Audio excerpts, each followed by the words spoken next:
The crowd had gathered by the river that spring morning, as if humiliation itself was worth the price of admission. Their boots sank into the soft mud while jeers rose louder than the water rushing past. At the center of it all, a white rancher dragged a young Chinese girl forward, her pale arms crossed desperately over her bare chest as he shouted, "Take her. She ain't worth more than a crust." He shoved her into the shallows where the icy current bit at her ankles. She stumbled, trembling not from the cold, but from the shame of being stripped and offered like cattle. Her dark hair, black as polished river stone, clung wetly to her face as men laughed and women whispered sharp cruelties, the whole town treating her nakedness as a spectacle rather than a crime. This was the year 1872, when men claimed to be civilized but still bartered human lives for coin. Among the onlookers stood a rancher unlike the rest. Cole Garrett, a broad-shouldered man with gray at his temples and a hat pulled low, was 40 years old and still untouched by a woman's hand. Not because of disdain, but because solitude had carved him hollow. The long winters and endless chores of a mountain homestead had left no room for softness or company. As he watched the girl's supposed father call for bids, shouting numbers as if a life could be measured like bushels of corn, Cole's jaw set hard. He knew the cruelty of loneliness, and he saw it doubled now in her eyes. A gust of wind caught a folded wool blanket hanging from a nearby wagon rail, knocking it loose into the mud. While the crowd ignored it, Cole moved, each step slow and deliberate. When he lifted the blanket, his scarred hand shook, not from fear, but from the weight of what he was about to do. Gasps rippled through the assembly as he strode into the water, the sun flashing off the wet leather of his coat. With a gentleness no one expected from such a weathered man, he draped the blanket around her trembling shoulders, shielding her from the gaping stares. His eyes, steady on hers, seemed to offer a promise while the river carried away the last shred of her captor's control. Silence spread like wildfire through the mob. Cole's voice cut through it, low and final. "She's mine now." The word stunned even the jeering mouths into stillness. Everyone knew Cole Garrett spoke little and never without meaning. The girl, looked up, tears glistening on her lashes, but with something more, a fragile flame of hope where a moment before there had been only despair. Her father snarled, his face twisted red with rage at the loss of his bargain, but the townsfolk shifted uneasily. To claim a woman stripped and sold, especially a foreign one, seen by most as property, was to defy not just a cruel man, but the unspoken order of things. As Cole guided Mai toward the riverbank, the blanket clutched tight in her fists, a single question lingered heavier than the mountain winds: would the world let him keep what he had just claimed? The silence did not last long, for shame loves company, and cruelty is quick to find its tongue. The crowd roared back to life with louder jeers than before. Men slapped their thighs as if it were a tavern joke, while women clutched their shawls tighter and spat words like venom. "He calls that girl his? 40 years without a woman, no wonder he'd stoop so low." Their laughter echoed off the riverbank like a whip cracking. Mai shrank further beneath the blanket, but Cole kept his hand firm on her shoulder, guiding her toward dry ground with the same deliberate patience he used to calm a frightened colt. Her father staggered after them, his face purple with rage. "You got no right, Garrett. She ain't yours unless she's paid for, and I'll not see you steal from me." The crowd surged forward, hungry for conflict, circling them like coyotes. Some called for Cole to put Silver down, others demanded Mai be stripped again. The ugliness of men revealed itself raw that day, uglier than the river's mud, because they hated not just the girl's shame, but the sight of a man refusing to let it continue. Cole turned his scarred face to the mob, his voice like storm-breaking timber. "I've worked 40 years and never claimed a family, but I claim her now before God and men." Though he hadn't raised a weapon, the strength in his voice pressed the nearest men backward. Her father lunged again, spit flying as he yelled, "You're a fool, Garrett, a desperate fool. I bought her fair and square, and she owes me. She's got no loyalty, just like the stock she came from." The words cut deeper than any knife. Mai flinched as if struck, whispering, "He bought me in the city." Her voice was small and raw. For the first time, Cole understood this cruelty wasn't a recent development but the foundation of their life together. Something inside him shifted from pity to iron resolve. He drew Mai closer and said with a tone that left no room for argument, "She stays with me. A hush fell beneath the mockery, the kind that comes before fists fly or guns are drawn. Her father wiped his mouth with the back of his hand, his eyes glittering. "Fine then, Garrett. If you want her so bad, let's call it what it is, business.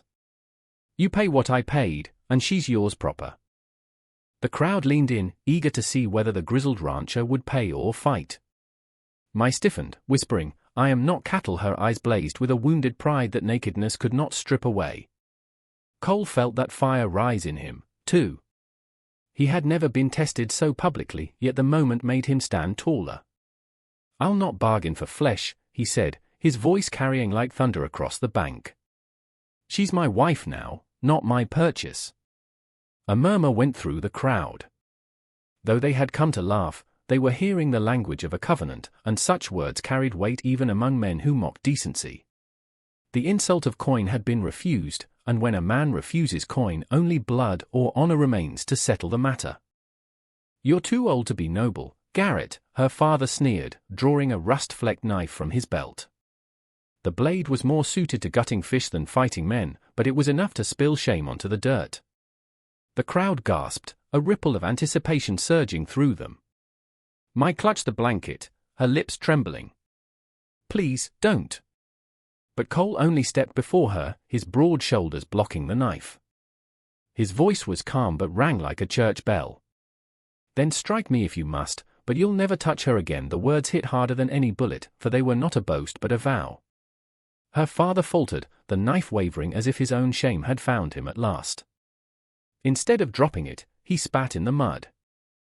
"If you won't pay me, Garrett, then you'd best be ready to prove your claim. This town won't honor vows without a price." He turned back to the crowd, raising his arms like a showman. "Who here says a vow without silver is worth less than spit?" Voices rose in an ugly chorus, some demanding payment, others daring Cole to fight. In that roaring storm of ridicule, the lonely rancher stood unmoving, Mai trembling behind him. The question tightened like a noose around them both: would he find a way to buy her freedom without silver, or would he be forced to stake his life on a vow? The riverbank became a stage for the mob's cruel theater. It was then that one of the town elders, Orville Finch, a merchant with a crooked hat and a sharper tongue, stepped forward. "This won't do," he declared, puffing out his chest. "A man can't claim another's property without witness, without trial, not when the man who raised her contests it." The people murmured their agreement, their hunger for entertainment shifting into the solemnity of judgment. The frontier often wrapped its laws around pride and coin, not justice. "I'll face your trial, Finch," Cole said, his voice as steady and heavy as the mountains themselves. "But make no mistake. She's mine already in vow, and no man here can strip that away." The elder nodded with sly satisfaction. "Then let it be settled here, before all eyes. The rancher must prove his right to her by strength or by sacrifice. Either he pays her father the price, or he faces a test of manhood this town will deem fit." Gasps rippled through the onlookers. Mai shook her head, whispering, Please don't let them drag you into this." But Cole's hand squeezed hers beneath the blanket. A man who's waited 40 years can wait no longer. "This test is mine." In that moment, something in her gaze shifted from fear to belief. The crowd cheered, shouting challenges. "Make him wrestle for her." "No, let him walk barefoot on hot coals." Finally, Orville Finch raised his hand for silence, his eyes gleaming. "Let it be the stone lift. Here and now, whoever raises the river stone above his head proves his claim." The crowd roared its approval.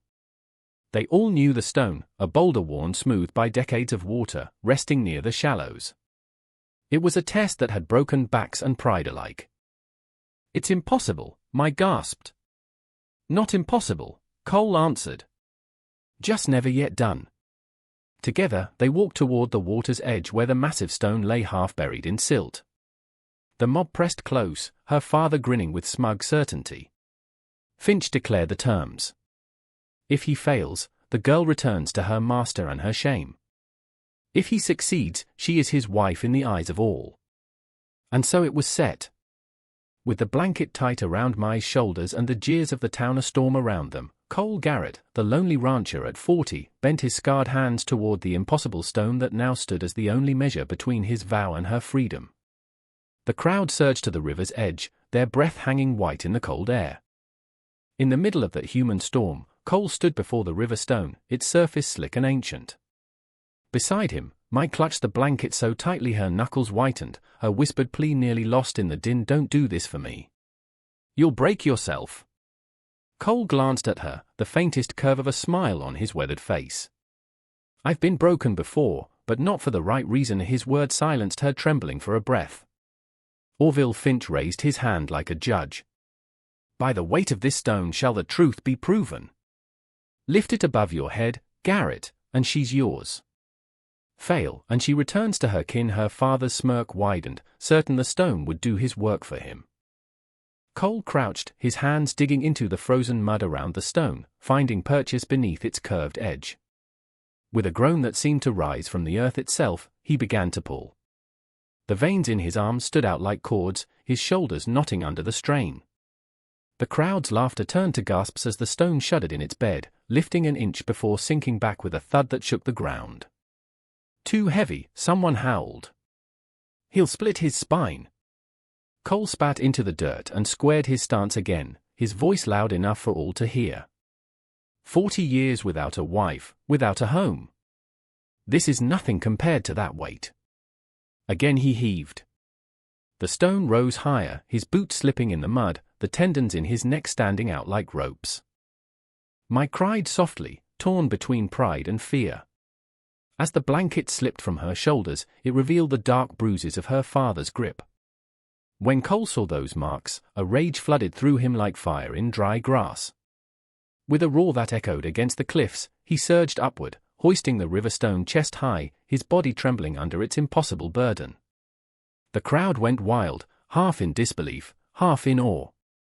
"Above the head!" Finch shouted. "The vow demands above the head." Cole staggered, nearly buckling. Yet with every ounce left in his battered frame, he thrust the stone higher, his arms locked, holding it for the space of 3 heartbeats before dropping it back to earth with a thunderous crash that sent mud and water spraying. For a moment, there was absolute, stunned silence. Then the mob erupted. "He did it," some shouted, while others cried trickery. Her father cursed and shoved forward to snatch Mai back, but Cole stepped between them, chest heaving, his voice raw but steady. "You saw it. Every one of you." The mountain stone lifted, her freedom proven, my vow sealed. The silence that followed was thick enough to choke a man. Half the crowd cheered as if they had seen a miracle, while the other half spat, refusing to believe. Mai whispered, "You did it," her words meant for Cole alone. Her father's face twisted with fury. "You fools! You think a stone makes a husband? She's mine, bought and paid for, and no grey-haired drifter will take her unless he pays."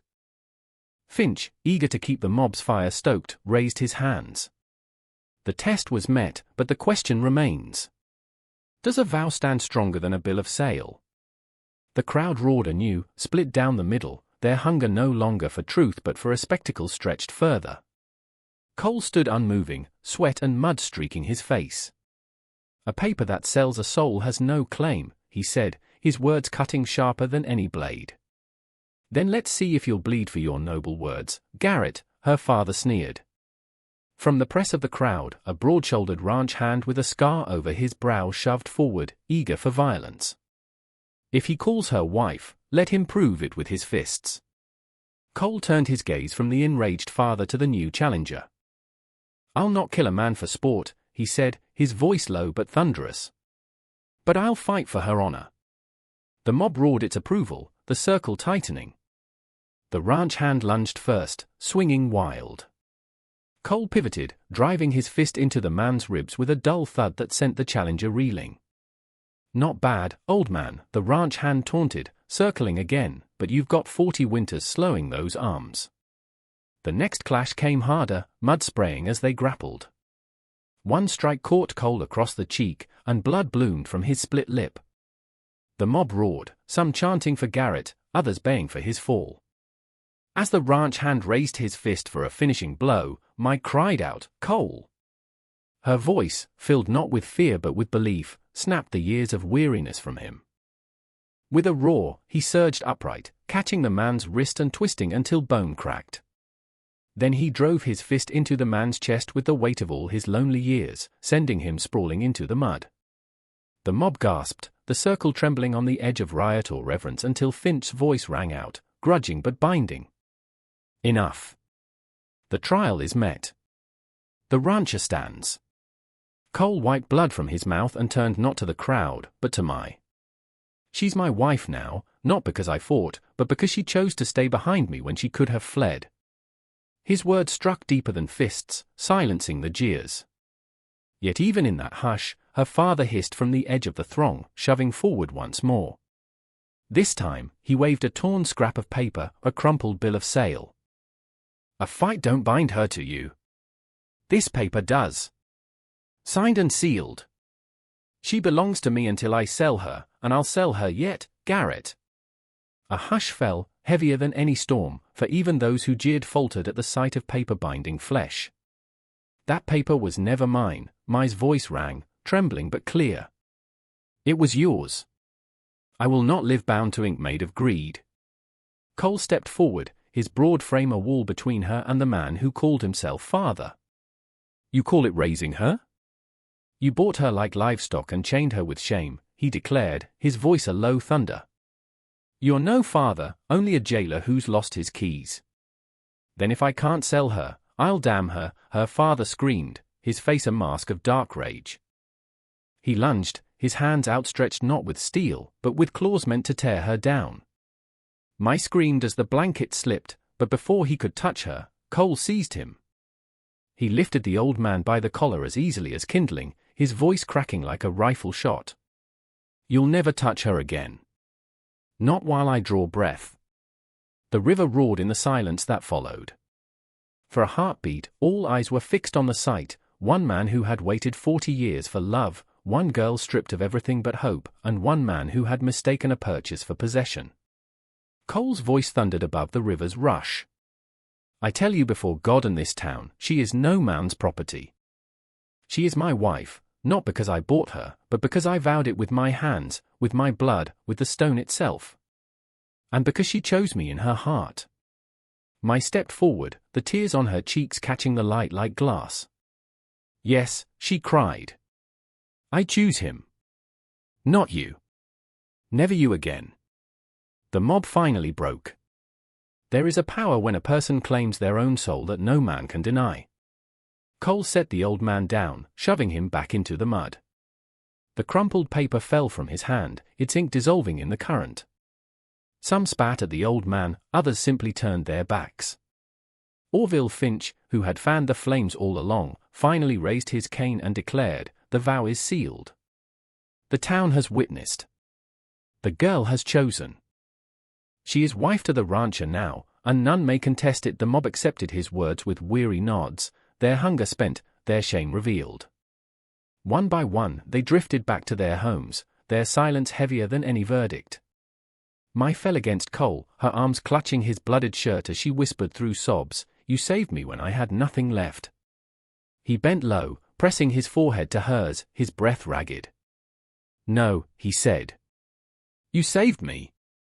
40 years alone ended here, by this river. Cole draped the blanket back over her shoulders and lifted her into his arms, carrying her from the scene of her shame. Together, they walked toward the distant cabin he had built with his own hands, their silhouettes etched against the reddening sky. Behind them, her father sat broken in the mud, the river swallowing the last fragments of his claim. Ahead lay the first true home either of them had ever known. And so it was that the lonely rancher at 40 found not only a wife, but a life he had long thought the mountains had stolen from him, a vow made unbreakable by choice, by suffering, and by a love that no coin could ever measure.